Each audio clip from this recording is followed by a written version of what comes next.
Loïc Ballet, bonjour. Bonjour. Merci d'avoir accepté notre invitation. On va parler évidemment de vous, mais surtout de gastronomie. Et puis d'un rendez-vous qu'on va retrouver tout l'été sur France 3. Un rendez-vous autour du Rhône, au fil du Rhône. Au fil, c'est le mot, oui. En vadrouille au fil du Rhône. En vadrouille. L'émission qu'on a toute l'année se décline pour l'été en prenant comme fil conducteur ce fleuve majestueux qui part de la Suisse et que la Suisse nous confie, et puis qu'ensuite on confie à la Méditerranée, voilà. Si j'osais, c'est la grande vadrouille, quoi. Ah, c'est la grande vadrouille, c'est une longue vadrouille. Alors, à la base, vous avez démarré, j'ai vu sur Tel7, la chaîne locale. J'ai commencé même un peu plus vieux que ça sur AB7, qui était la télévision locale d'Andrézieux-Boutéon. Et j'ai postulé à AB7. Et à l'époque, j'étais tout petit, j'étais tout jeune. Il y avait le Club Dorothée, qui était produit par une société de production qui s'appelait AB. Et donc j'avais appelé AB7 en pensant que c'était AB Productions, une antenne d'AB Productions, j'en sais rien. Bref, et donc je me suis retrouvé à AB7. Et puis j'ai eu la chance. À Andrézieux, vous n'avez pas vu Dorothée? Non, à Andrézieux, il n'y avait pas Dorothée.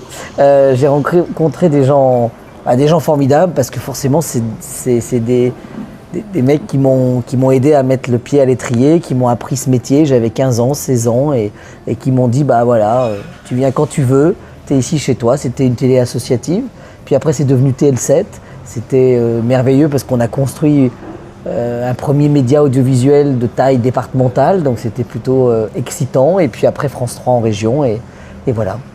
Comment s'est fait la bascule? Comment on passe de TL7 à France 3?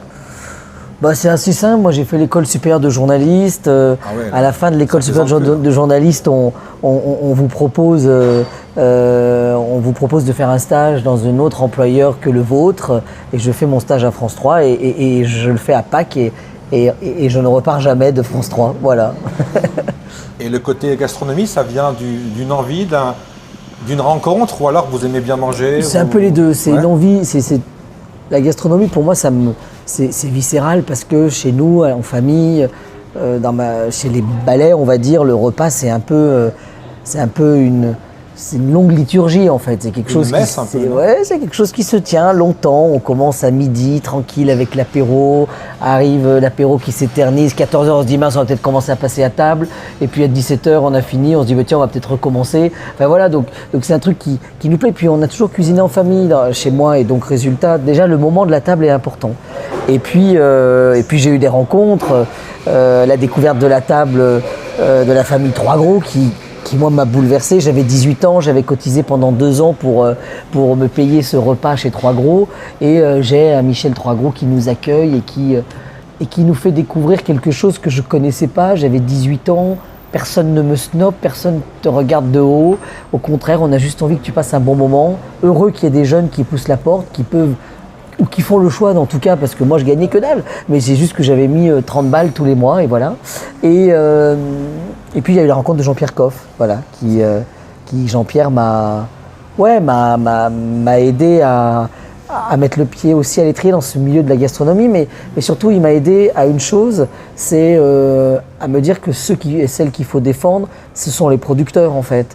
Peut-être pas forcément les chefs, parce que les chefs ils savent se vendre, les chefs on sait les mettre tous les jours, les chefs on les met tous les jours à la télévision ou à la radio en avant. Donc résultat, c'est vrai que Jean-Pierre m'avait toujours dit ce qu'il faut défendre, c'est pas les chefs, c'est les producteurs, c'est eux qui ont besoin de nous. Et c'est ce que j'essaye de faire modestement, voilà. Et quand vous allez à la rencontre justement de ces producteurs, comment ça se passe le contact? C'est un réseau, c'est eux qui vous contactent, c'est vous qui allez à l'aventure, c'est un mélange de tout? C'est un mélange des deux, c'est-à-dire qu'en fait, il y a des producteurs chez qui je vais parce que j'en ai entendu parler, parce que Patrick Mercier est le dernier producteur à faire le camembert de Normandie en agriculture biologique, en fermier, avec une race 100% normande, un troupeau 100% normand. C'est le dernier, voilà. Donc c'était le dernier, donc je suis allé tourner chez lui. Après, j'en ai d'autres qui viennent à moi aussi parce qu'ils m'écrivent sur Instagram, sur Facebook. C'est la magie aussi de ce métier-là. Jean-Pierre Coff, il n'avait pas de réseaux sociaux. Enfin, oui, mais il avait un réseau.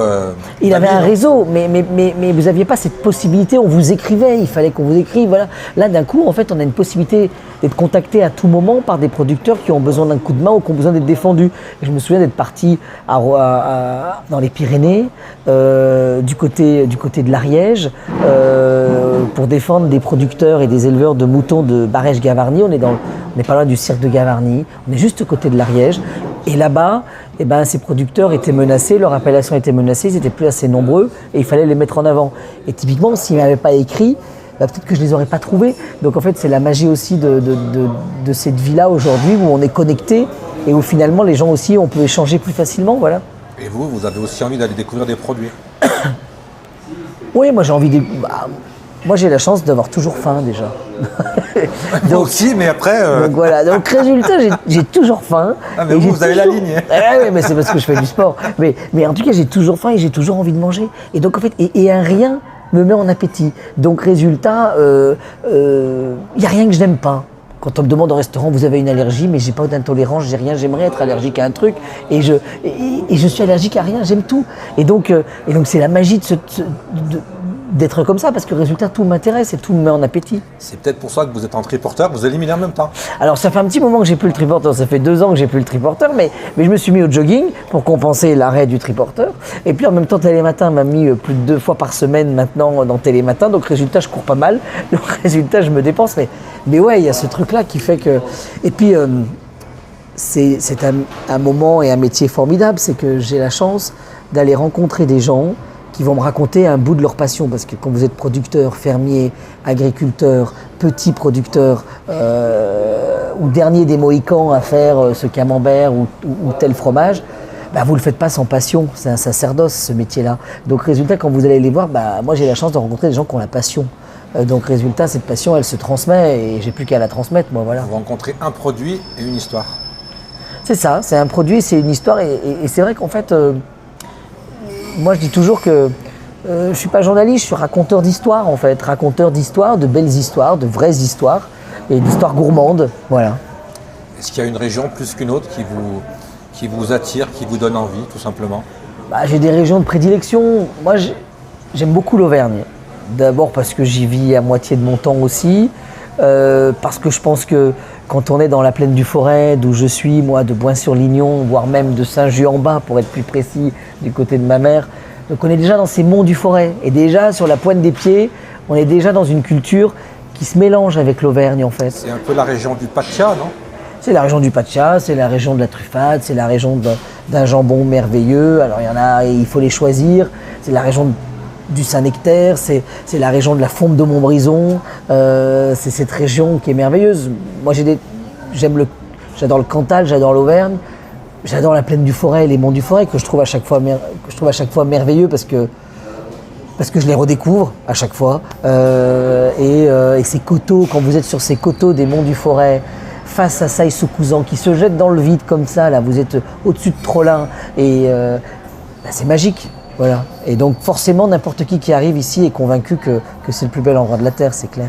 Quand on est originaire de la Loire, est-ce qu'on a envie de défendre, je ne sais pas si c'est le mot qui convient, ou de mettre un peu en avant sa région quand on a la chance d'être dans les médias parisiens? Ah oui, c'est vrai que à Télématin ou à France 2, souvent ils me disent il y a beaucoup de trucs dans ton coin là, on y va souvent quand même. Alors c'est parce que c'est mes racines, mais oui, en fait, moi ce que j'aime c'est aussi faire découvrir des territoires et j'avoue que notre territoire il est magique et on a une chance folle, c'est qu'il est assez préservé finalement, préservé de tourisme de masse ou préservé de tout ça. Et donc résultat, en fait, oui, dès que vous le mettez devant une caméra pour une émission, les gens le découvrent et donc c'est ça qui est super chouette. Voilà. Ça ne vous choque pas aussi qu'un peu, dans toute la France, les gens ont du mal justement à situer ce fameux département de la Loire? On n'y peut rien, on porte le nom du plus long fleuve sauvage de France. Donc forcément, avec ces milliers de kilomètres, on se dit, c'est pas si évident que ça, parce que la Loire, elle est aussi à Nantes, elle est aussi dans les châteaux de la Loire. On vous parle de Nantes, on vous parle des châteaux, mais on vous parle jamais de Saint-Étienne. Mais dès que vous dites la Loire, Massif central, tout ça, les gens resituent. Vous dites Saint-Étienne, les gens voient où c'est. Et puis, on a une chance folle, moi je pense aussi, et je l'avais dit une fois, parce qu'on m'avait interrogé sur pourquoi j'aimais ce département, au-delà du fait d'y être né, c'est que je trouve qu'on a une chance folle, c'est que nous, on n'a pas un paysage. Ce qui est notre contrainte, on se dit, mais la Loire, il n'y a pas une image qui vient d'un coup, il y en a plein. Et en fait, pour moi, c'est pas une contrainte, c'est un avantage. C'est-à-dire qu'en fait, on n'a pas un bijou, la bague au doigt, on a une rivière de diamants, on a un truc avec les monts du Forêt qui ne sont pas la plaine du Forêt, le Pilat qui n'est pas la plaine du Forêt, le Stéphanois qui n'est pas... voilà, et les gorges de la Loire qui n'ont rien à voir avec le reste de la plaine du Forêt ou des monts du Forêt. Vous êtes au col du Béal, vous êtes à Saint-Priest-la-Prugne, vous êtes dans les Bois Noirs, vous êtes plus du tout dans les mêmes endroits. Et c'est la magie de notre territoire, les côtes rouennaises sont merveilleuses. Donc résultat, notre territoire, il est à voir et à croquer sous des dizaines de formes. Et c'est ça qui est fabuleux. Et pour en finir avec la Loire, s'il y a un produit à retenir, c'est lequel pour vous? Pour moi, c'est... Alors j'hésite entre la fourme et le sac Bardin. Le sac Bardin, oui, c'est parce que tu es stéphanois, toi tu connais pas. Ouais. Oui, il faut passer après la terrasse, il y a un endroit qui s'appelle la plaine du Forêt. J'ai cru que le monde s'arrête à la terrasse. Non, et dans la plaine du Forêt, dans les monts du Forêt, il y a le sac Bardin. C'est merveilleux, c'est une saucisse cuite, fait d'abat dedans, mais c'est pas une andouille, c'est vraiment quelque chose de... C'est comme une saucisse ou un saucisson, et ça se fait cuit ou ça se fait soit chaud, soit froid, avec une sauce au vin rouge, ça a tué. C'est à découvrir et à mettre en avant. Mais vraiment merveilleux le sac Bardin. Voilà. Ouais. Tu vas du côté juste avant Boin là, tu vas chez comment il s'appelle, Chazal. Tu vas chez Chazal et tu trouveras tout ce qu'il faut. Voilà. Très bien. Comment c'est venu cette idée de parcourir, de revenir à cette petite vadrouille tout au long du Rhône? Alors l'émission en vadrouille, elle est toute l'année. L'émission en vadrouille, elle est depuis 2 ans, c'est la 2e saison. Et l'émission en vadrouille, c'est une émission qui n'est pas sur la cuisine, c'est vraiment partir à la rencontre de celles et ceux qui animent un territoire qui le porte. Mais celles et ceux qu'on ne voit pas dans les journaux, qu'on ne voit pas à la une du Progrès ou du Dauphiné, on va aller voir des gens qui font quelque chose juste parfois pour eux, qui collectionnent, qui ont une lubie, qui ont une passion, mais qui indirectement animent ou donnent vie à notre territoire. Et donc ça donne un truc assez drôle, parce qu'à chaque fois on va dans un village, un quartier, et on se pose, et on va rencontrer des gens improbables, insolites. Et donc c'est ça qui est rigolo, et on vit avec eux pendant une journée. Donc ça c'est assez marrant, et ça s'appelle En vadrouille. J'ai ma 2 chevaux, qui est merveilleuse, avec laquelle on se transporte et on se déplace. Et j'ai souvenir ici dans la Loire d'une belle vadrouille qu'on a fait du côté du Corbusier à Fermigny, où en fait on n'a pas bougé la 2 chevaux, on s'est garé en bas et on est monté d'un étage à l'autre et on est allé voir une chambre d'hôte du Corbusier, on est allé voir la radio Ondaine qui émet là depuis 30 ans, on est passé sur le toit, puis on a raconté avec une des résidentes qui est là depuis plus de 70 ans dans le lieu, qui nous a raconté tout ça. Et c'est la magie de ce truc-là, c'est la magie d'En vadrouille. Et aujourd'hui, on a la chance, pour cet été, d'être parti au fil du Rhône. Alors c'est parce qu'on avait envie de vacances et qu'on avait envie de prendre un peu le soleil. Et donc on a suivi le fleuve du lac Léman jusqu'aux limites de notre région Rhône-Alpes. C'est-à-dire, vous êtes arrivé à Givors ? On est arrivé, on allait bien plus loin. La limite de la région Auvergne-Rhône-Alpes, c'est la Drôme, c'est la Provence, donc c'est la Provence c'est le fleuve Rhône finalement. Voilà, oui, bien sûr, c'est le fleuve Rhône. Voilà. Une émission, c'est combien de journées de tournage? Alors une émission, c'est une journée de tournage. Une journée? Voilà. Pour faire les 8 épisodes, on a tourné 8 jours. Et on est parti du lac Léman, sur les eaux du lac Léman, où le Rhône traverse en sous-marin, j'aurais envie de dire, puisque le Rhône se jette dans le lac bien en amont, à la sortie de... Au départ, c'est le glacier du Rhône, puis un torrent, il se jette dans le lac. Et il ressort à la sortie de Genève, et là, ça devient le Rhône français. Et donc, on le suit comme ça, tranquillement. Savoie, Haute-Savoie, Haute-Savoie, Savoie, l'Ain, l'Isère, un petit bout de l'Isère, le Rhône, Rebelote, l'Isère, et puis ensuite la Loire, parce que la Loire a une vingtaine de kilomètres sur la côte, sur la rive du Rhône, où là-bas, j'ai fait des joutes, où je suis même tombé à l'eau parce que j'ai perdu au combat de joute. Ça, c'est un vrai sport. Voilà, ça c'est un vrai sport que je ne connaissais pas et qui est assez pratiqué dans la Loire, du côté du Rhône, sur le Rhône. Il y avait pas mal de clubs à une certaine époque. Et à Saint-Just-Saint-Rambert, et dans le Rouennais, voilà. Et puis tranquillement, on est arrivé jusqu'à la Drôme et l'Ardèche et le Sud, voilà. Donc chaque émission, on parle de quoi? Chaque émission, on part à la rencontre de gens qui vivent de près ou de loin avec le Rhône. Soit leur vie en dépend, où ils travaillent autour du Rhône, soit ils nous racontent un bout de l'histoire du Rhône, parce que ce qui est génial, c'est que on a découvert plein de choses. Moi, j'ai découvert ce sport, la joute, qui est pratiqué sur tout le fleuve Rhône, entre, on va dire, Saint-Pierre-de-Bœuf, qui est dans la Loire, sur le Rhône, et ensuite jusqu'à, on va dire, presque jusqu'au Vaucluse, sur tout ça, sur ce long, presque jusqu'à la Camargue. Et puis, j'ai découvert plein de trucs. J'ai découvert la plus grande réserve naturelle sauvage de France, qui est fluviale, qui est sur le Rhône, elle est en Isère. J'ai découvert l'histoire de l'Hôtel Dieu à Lyon. Pourquoi l'Hôtel Dieu s'est installé là? C'est parce que d'être au pied du Rhône, les eaux du Rhône étaient un peu, on va dire, permettaient de nettoyer, de nettoyer les égouts justement des hospices civils se jetaient dans le Rhône. Bref, on l'a installé là parce que c'était de salubrité publique. C'était propre d'être au port du Rhône. Voilà. On est totalement complet, il y a tout, il y a la gastronomie, il y a le territoire. Oui, il y a un peu de gastronomie. Il y a un peu de gastronomie parce qu'on a même rencontré un maître fromager, meilleur ouvrier de France, et qui lui nous a raconté comment la vallée du Rhône avait des fromages en fonction de ce paysage sculpté par le Rhône. C'est-à-dire que dans les plaines, dans le bas, on allait avoir des fromages un peu de vache, plats. Puis après, on allait monter, on allait avoir de la chèvre, parce que c'était l'endroit où on pouvait presque plus cultiver. Et puis après, on retrouvait les vaches dans les hauteurs, vraiment sur les plateaux, dans le Vercors, tout ça, parce que voilà. Et donc, résultat, il nous a expliqué tout ça. Donc, c'était assez rigolo. Quand on tourne, vous m'avez dit, c'est une journée de tournage pour chaque émission. Et au niveau du montage, ça se passe comment là aussi? Là, je pense que j'imagine même que c'est plusieurs jours le montage. Alors, le montage. Qu'est-ce qu'on met, qu'est-ce qu'on garde, qu'est-ce qu'on jette? C'est ça. On repart avec pratiquement 4 heures, presque 4h30 d'émission, de choses qu'on s'est racontées. Et on va épurer tout ça et on va en faire 15 minutes. Donc donc de 4 heures, vous passez à 15 minutes. Voilà, mais parce qu'on tourne avec plusieurs caméras qui s'additionnent, donc toutes les séquences sont filmées en différents angles, donc 2 fois, donc déjà la longueur est doublée. Et puis on fait des images au drone, on fait des images avec des GoPro qu'on met dans la voiture, donc il y a différentes choses qui fait qu'on a beaucoup de rush, mais on a cette magie aussi de pouvoir le faire, de pouvoir savourer et prendre à peu près une semaine pour disséquer, relever la crème, voire la crème de la crème, et obtenir un magazine qui fait 15 minutes. Voilà.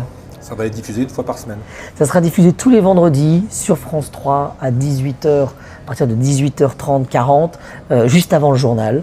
Et c'est vraiment une prouesse parce que c'est un programme qui est réalisé à travers toute la région.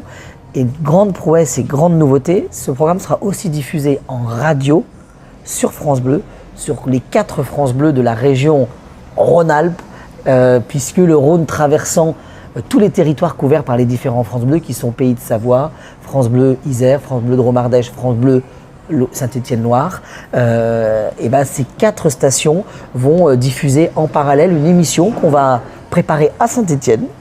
Ça c'est le côté stéphanois, avec le bureau de Saint-Étienne, et où on va reboutiquer l'émission de télé pour en faire une émission de radio d'1 heure. C'est pas la même chose, hein, l'image. C'est pas la même chose, on raconte pas les mêmes choses à la radio, on les décrit, on les évoque parce qu'il n'y a pas l'image, et donc c'est vraiment une particularité. C'est pour ça qu'aujourd'hui je suis à Saint-Étienne. Et la diffusion, ça sera...